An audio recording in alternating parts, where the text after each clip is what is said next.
Hvala lepa, hvala, ker vztrajate. Hvala.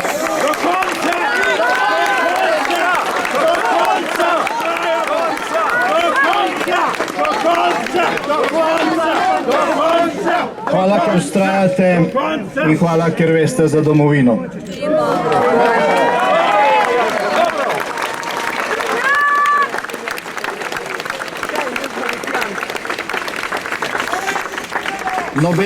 Nobena krivica na svetu dolgoročno ne preživi, če se en sam glas dvigne proti njej in če ta glas vztraja.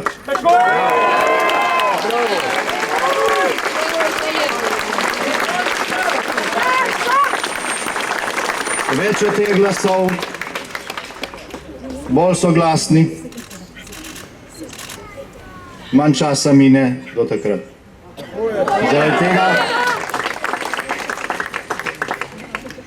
Zaradi tega je pač takrat, ko vemo, da imamo prav, potrebno vztrajati.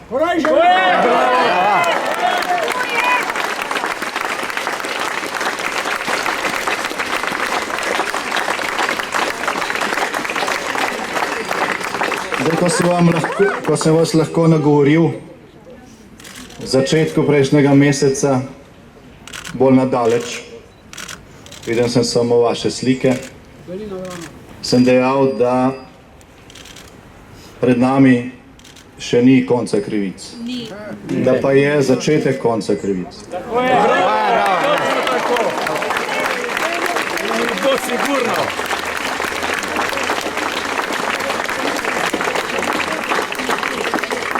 Tudi ta politična hiša, ki se zdaj zida po teh zadnjih volitvah, je hiša, ki se gradi na pesku.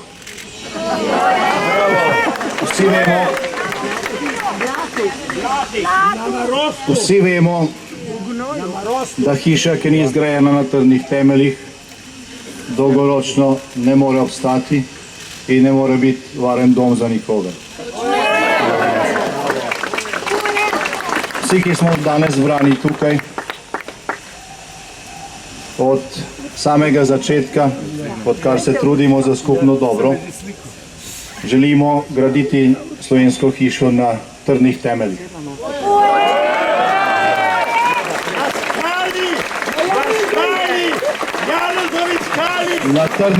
Na trdnih temeljih. In ti trdni temelji so lahko samo spoštovanje človekovih pravic, neodvisno sodstvo, enakost pred zakonom in poštene volitve.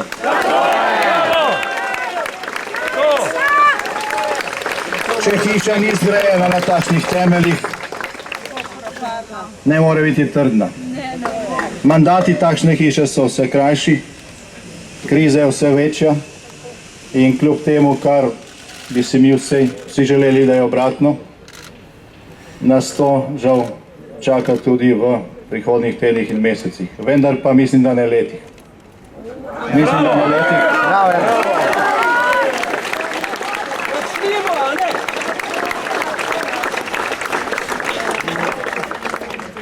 Vse to pa je odvisno od našega vztrajanja. Tako je! Vztrajanje bomo! Bil sem nekaj mesecev nazaj na tistem znamenitem trgu sredi Kijeva v Ukrajini, na Euromajdanu. Govoril sem z ljudmi, ki so tam vztrajali 3 mesece. Vztrajali so 3 mesece in po 2 mesecih so že sami začeli dvomiti, ali ima to sploh kakšen smisel.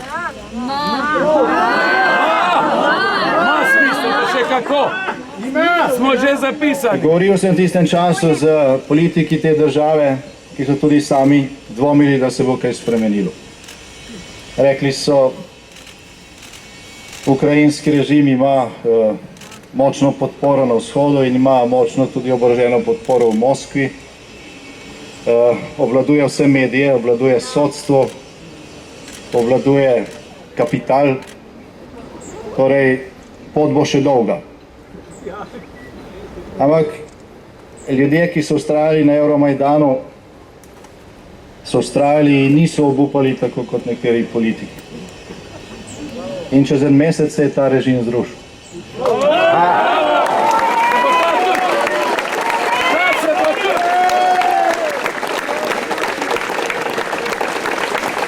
Glejte, Slovenija ni Ukrajina. Marsikaj, kar je pri nas, je po eni strani boljše, po drugi strani pa tudi slabše. Neka nekritična primerjava, ki bi jo kakšen dobronameren novinar potegnil iz teh mojih besed, bi bila seveda tudi krivična. Ni vseh stvari mogoče primerjati, nekatere pa je čal mogoče primerjati. Režim, ki je na koncu poslal tudi oborožene ostrostrelce na mirne protestnike na Euromajdanu, je mahal z totalitarnimi simboli, z rdečo zvezdo in zbirali so se okrog kipov Lenina. In tudi proslavljali stvari vezane na neko totalitarno preteklost. Sta pa tukaj dve razliki, ki sta pomembni. V Ukrajini recimo medijski monopol ni bil tako popoln, kot je v Sloveniji. Glavna privatna televizija v Ukrajini je bila v lasti Porošenka, ki je danes predsednik Ukrajine, in ta je korektno poročala o zborovanjih na Euromajdanu. V Sloveniji je privatna televizija glavno orodje režima.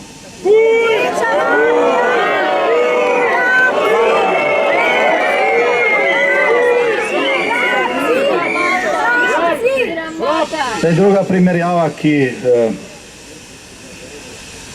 ne zdrži, je seveda svetovna pozornost. Ukrajina je 20krat večja od Slovenije in zaradi tega je seveda v večjem fokusu mednarodne javnosti, tudi zaradi geostrateškega položaja. Je še kandidatka za članstvo v Evropski uniji in stvari so tam bolj ambivalentne. Slovenija je pač bistveno manjša, je članica formalno Evropske unije in Zveze NATO, zato je mednarodna pozornost ne samo manjša, ampak je situacijo v Sloveniji izredno težko razložiti razumnim, inteligentnim ljudem po svetu, ker vsi pravijo, kako je to mogoče. To ni mogoče. Morajo neposredno videti, da sploh verjamejo. Ampak to vedenje se pač širi. In tisto, kar pa gre v našo korist in kjer ni možno primerjati situacijo z Ukrajino, pa je vendarle dejstvo, da formalno članstvo v Evropski uniji in v Zvezi NATO, za kar smo se prizadevali in smo veseli, da smo ta cilj v bližnji zgodovini tudi dosegli, to članstvo vendarle daje Sloveniji neko večjo varnost. Ta večja varnost preprečuje to, kar se danes dogaja v Ukrajini, se pravi oboroženo intervencijo pod neposrednim vodenjem in vplivom Moskve. In zaradi tega je tudi vse to, kar mi počnemo, bolj varno, manj ogroženo. Slovenska policija ščiti ta zborovanja, ne streljajo ostrostrelci na vas. In mislim, da je treba...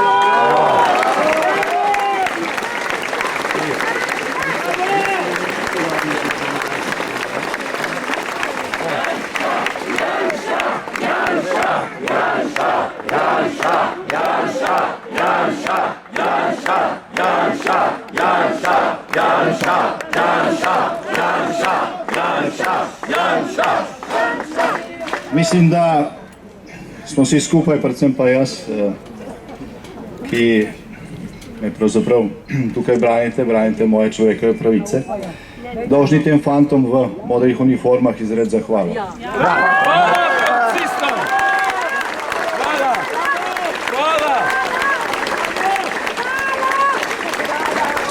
Oni opravljajo težko delo in za to delo dobijo v enem letu takšno plačo, kot je bo dobila bivša premierka, ki je zafurala državo v 3 tednih v Bruslju.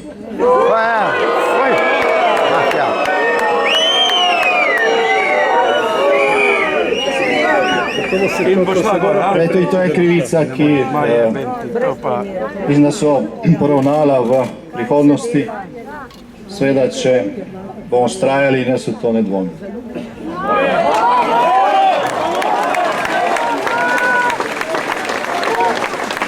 Torej, še enkrat najlepša hvala, da ste danes tukaj. Hvala, ker prihajate vsak dan pred hišo, ki naj bila hiša pravice, pa to žal še ni. Hiša kriminala. Alešu, Damirju in ostalim v odboru, ki delajo tisto, kar je odbor delal pred.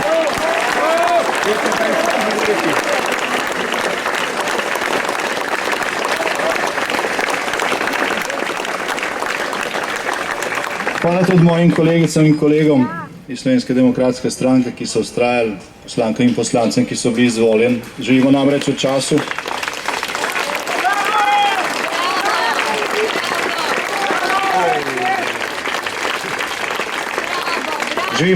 času, kjer so razmere tako izkrivljene, da je v to formalno rečeno hišo demokracije izjemno lahko priti, tudi če se stranka ustanovi 2 meseca pred volitvami. Pa seveda taka stranka tudi odide čez nekaj let, skoraj v celoti. Težko je pa ostati.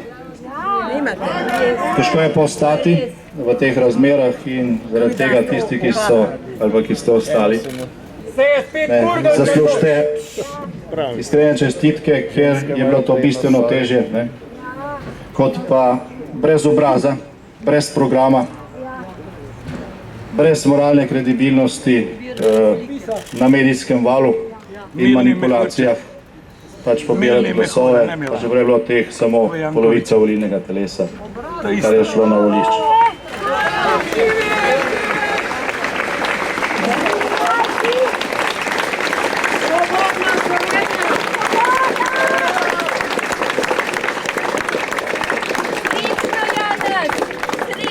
Glejte, pred 25 oziroma 26 leti, pred nekaj dnevi je bila natančna obletnica, sem skupaj z Davidom, Ivanom in Francijem sedel v neki sodni dvorani vojaškega sodišča na Roški. Sojenje je trajalo en teden. Prvi dan sojenja sta se Milan Kučan in Veljko Kadijević dobila na Brionih in se dogovorila, kakšne kazni bomo dobili.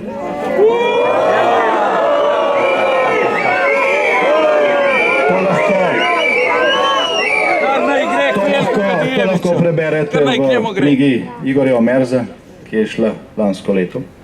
Celo zabeležko od enega od teh pogovorov. Ni bil samo en tak pogovor. Ampak ne želim govoriti o tem, želim govoriti o tem, da prvi dan sojenja je pač na Roški bilo nekaj ljudi, naslednji dan nekaj več. Zdaj na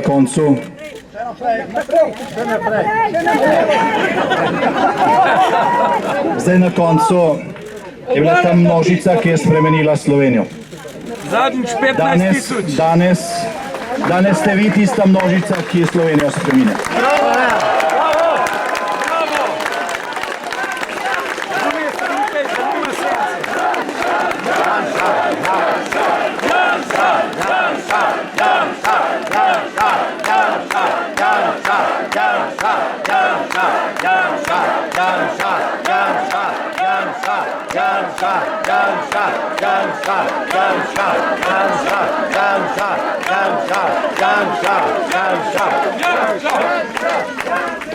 Zdaj vidim tukaj nekaj znanih obrazov, s katerimi smo zadnjih 20 let 1. avgusta vedno šli na Škrlatico.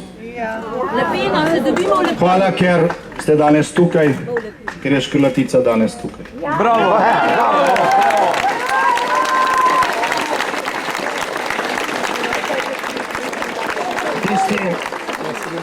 Tisti, ki ste bili kdaj na tej sveti gori slovenstva, veste, kaj sem hotel povedati.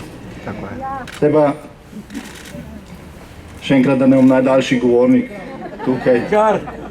Hvala za vaše vztrajanje, hvala za trud, da bi slovenska hiša stala na trdni skali, spoštovanje človekovih pravic, neodvisnega sodstva in poštenih volitev. Svoboda Sloveniji!